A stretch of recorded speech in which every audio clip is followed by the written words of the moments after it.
Welcome to your Monday. I'm Jay Cleveland Payne, aka your Mr. Monday, and this quick bit of motivation and inspiration was originally published on December the 13th, 2021. The original message goes as follows.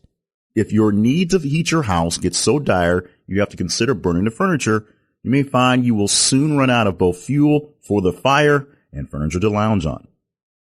Now, going deeper into this one, I believe, and I didn't really have time to check the timeline on this one, as I recorded and just kind of knocking them out.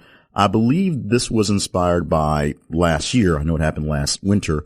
The severe winter cases we had across the nation, and the severe winter that was so bad in the state of Texas that the electrical grid officially failed for most people in the state for up to almost 2 weeks in some places. The heat literally went off. The power went down in most of the state of Texas. Texas, known for energy and oil, their grid couldn't handle the power. And because of that, you get the glut of stories on TV from people in Texas trying to survive the bitter cold, and a lot of stories about people breaking up their furniture and putting it in the fireplace and warming the house because they couldn't get out, they couldn't get around, they didn't have enough firewood, and even if they could get to a place, a store, someplace like that, they couldn't buy anything because there's no power anyway. Now, a thought like that seems pretty simple. You've seen it in the movies where people are essentially out of everything and trying to survive, and to the point where they are abandoning ship. People on a ship throwing everything overboard to keep it afloat. People burning furniture and things that are not worth very much, anything that's not a complete valuable, that isn't an heirloom, because they need to stay warm, they need to survive that moment.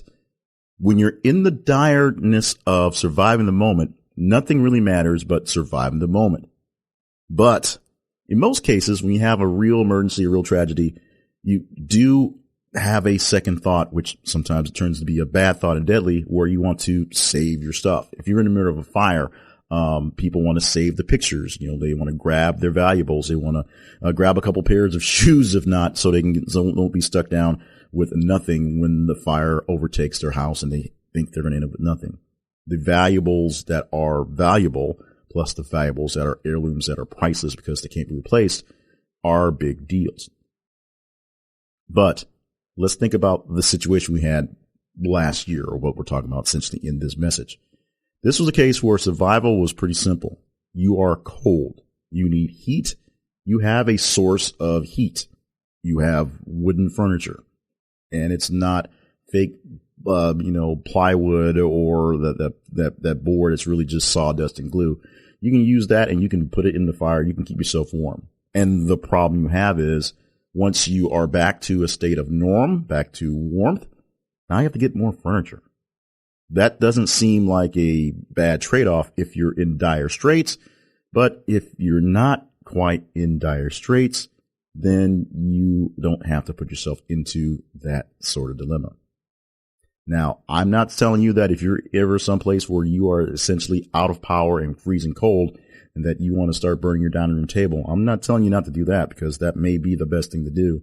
But like in the case last year when we saw all these stories of things going on, and yes, there are very tragic stories of people who were freezing to death and dying of carbon monoxide poisoning from trying to sleep in their car with the engine running, you got to pace your calamity, if you will. Remember, if you start burning all your furniture, you literally run out of things to sit on. If you start trying to cook all your food because you don't want it to go spoil, at some point in time, you're going to run out of those staples as well. This may not be the type of message you want to hear when you're in an I'm dying moment, which is good that you're probably not listening to this in an I'm dying moment, because that means you have time to reflect and plan and prepare for things like this. So, if you know things may have a chance of turning bad, this is your grasshopper and ant moment. Prepare for the winter. Prepare for the bad stuff. Have some backup going on. And yes, just because you have backup or any sort of backup doesn't mean it doesn't get that much worse so that you can't manage things. That is true. But you have to keep a handle on where you are in the situation and stay out of panic. If you go through your supplies immediately, you're going to run out of supplies. If you take this on a bigger level and think about it as more of a personal development type message, not just a survival in the moment message, it comes around the same way. When you make a big plan for a big splash, a big change, and you burn through all that motivation and energy up front, you're left with a whole lot of just tiredness and soreness and stiffness from the back end as you don't get that instant gratification because it doesn't work. It takes time, it takes effort, it takes matter, and it takes just sheer survival to get through it. So think of your personal development survival as a life or death situation as well, except it happens every single day. So you don't want to burn all your firewood so you start having to burn your furniture by day 2 of your work towards getting better. Plan it out. Pace it out. Wear extra layers, if you will, to make sure you stay a little warm.